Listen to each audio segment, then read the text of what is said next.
If you were watching Summer Games Fest yesterday, then you might have seen the new trailer for Dying Light the Beast. Well, today I'm going to do a deep dive into this trailer and go over everything that we can figure out from it. There are a couple of things to address before we get into the trailer though. First, there was a 30 minutes of gameplay video released on IGN after Summer Games Fest. I reacted to it live, which I'll have linked below. I won't be going over that footage in this video, but I'll have another video coming soon to break that down. Next, there's some questions I saw a lot of people have, so I'll clear up any confusion. At the time of the trailer reveal, the Steam page showed the release date to be December 31st. This is false, and the actual release date is August 22nd. This was likely a placeholder that just didn't update in time. Another question people asked is how much is the Beast going to cost? As you can see here, the standard edition will be $60 and the deluxe edition will be $70. Hopefully that means the game will be much bigger than expected since it started its life as a DLC. Which brings me to the next two questions asked a lot, which are, is the Beast a DLC and will I get it for free if I bought the Ultimate Edition of Dying Light 2? For the first question, no, the Beast is not a DLC. It started out as a DLC 2 for Dying Light 2, but the information kept getting leaked by the community, so it had to be fully changed multiple times to the point of being turned into a standalone game so people would stop leaking all the details. Now for the other question, yes, you will get the Beast 100% for free if you own the Ultimate Edition of Dying Light 2. You can no longer obtain the Ultimate Edition as they stopped sales for it back in September of last year, so if you did not get the upgrade, then you'll have to pay full price for the Beast or at least wait for a sale. This also means if you own the Deluxe Edition, you will not be getting the Beast for free and will have to purchase it. If there are any other questions you may have that I didn't answer just now, then drop it in the comments below and I may address it in the next video, but for now, let's get into the breakdown. The trailer starts off by showing us some of the environments. This first one reminds me of the Lower Dam Ire area in Dying Light 2.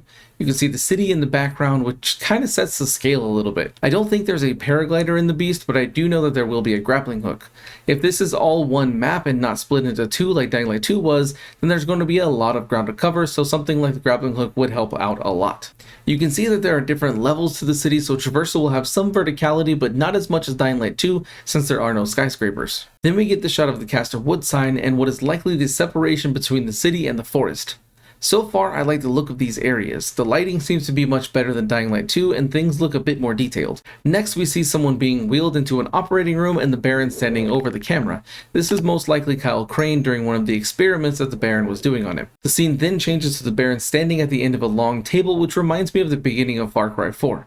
I hope this is a location we get to visit because it looks like it would be pretty interesting to explore. After that is a section filled with new zombies. The first is this zombie behind a glass wall. You can see a tube sticking out of his arm, and in the background is what looks like to be a normal human from the back. However, this is also shown during the dialogue saying that the Baron was experimenting on humans, so this could be just different stages of infection. Next, we get a look at the new Banshee, and it looks more terrifying than its Dying Light 2 counterpart. Then we see the invisible volatile with electricity sparking through its veins. I love the idea of this as an enemy because it could be a really interesting fight. Lastly, we see a demolisher. At first, it looks like a cross between a volatile and a demolisher. However, if you look closely at the demolisher models from Dying Light 2, they also have that split jaw, so it's likely just a demolisher. Now we get to see more of what we can experience in the game. First up is a shop area with lots of zombies.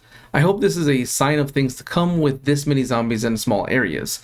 Dying Light 2 didn't have a large number of zombies packed in like this, as they were always kind of out in the open, so you could either fight or avoid them fairly easily. This would mean that fighting may not always be the best option since you can easily get overwhelmed. Also in this scene, for eagle-eyed observers, there is a code on the left side. It's not a Steam code for anything because it's not enough characters and I already tried it. If anyone in the comments either knows what it is or can figure it out, let me know down below. After that, we go to the inside of an apartment. I like the attention to detail showing that it's already been looted at some point in time, and you can see the aging of the wallpaper, which is a nice little touch. Then we're back outside and we see a couple of zombies in a truck. Now it hasn't been confirmed, but my guess is that there are trucks like this all over the map you can find, and it'll be the only vehicle that is drivable. It makes sense for the area due to you being in the woods, but I'm not expecting anything like the buggy from the following to show up. Now we get to see an industrial type area with the Baron's men walking around. They are heavily armored and armed with assault rifles, so running straight at them may not be a good idea. Next we see an underground train tunnel filled with zombies that have not noticed Kyle yet, followed by Kyle sneaking near a staircase with a guard at the top. One thing I really like is the variety of environment shown in this trailer and just how different things can feel versus how Dying Light 2 felt with everything looking very similar. Then we get to a creepy underground cave type area with stuff growing on the walls and zombies stuck to that. This reminds me of something like a volatile nest, which would be super cool if those get added back into the series. The fact that we're seeing 3 volatiles right after this also makes me think of that even more. After that, we get a demolisher dropping in front of Kyle, and pieces of the ground are flying everywhere. This looks like we may have enhanced particle physics in the Beast, which I don't remember being this detailed in Dying Light 2. Then we get to see a field that looks very similar to some of the areas in the following DLC. This is good because it means that there won't just be a town and then nothing but trees. After that, we see Kyle being confronted by a group of 4 people with guns. They're not armored like the Baron's been, so this is possibly more towards the beginning of the game, and it's a faction of survivors that you side with, similar to the people from the tower in Dying Light 1. Now we get into some of the combat of the game. We see Kyle shove a zombie off of himself and into a wall. The little table behind the zombie that he crashes into shatters, and the painting falls off the wall. I really like this destructibility that we haven't really seen in Dying Light that much. We then get a glimpse of a goon fight in a collapsed train tunnel. This time around, they're looking more like mutated humans than in Dying Light 2, so it's nice to see that little detail. Then we get to a parkour section where we see Kyle chasing after someone before the video switches to first-person parkour on the rooftops of the town. You can see that some of these buildings appear to be very old, with things being more densely packed than in the previous game.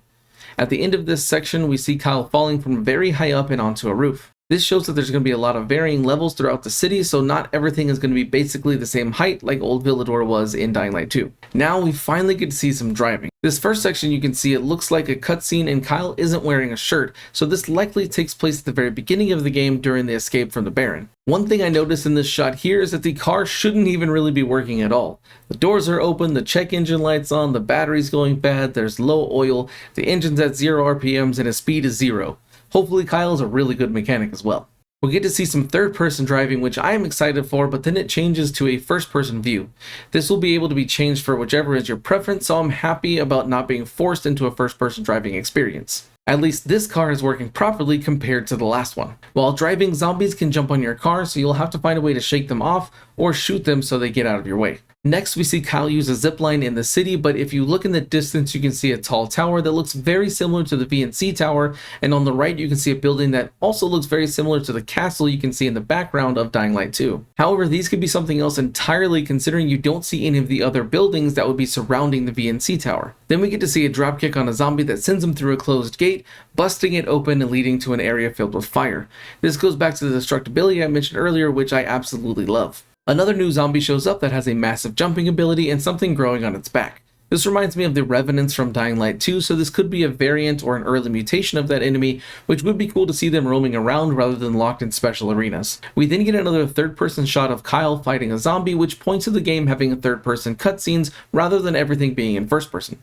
I like this change because it makes these moments feel more cinematic, but also could lead to some hilarious things where Kyle is wearing different outfits if that actually translates the cutscenes. The next section is all about the guns in the game. The shotgun shown here feels very impactful and has more realistic recoil, which is nice. The assault rifle shooting while a car is driving is nice as well.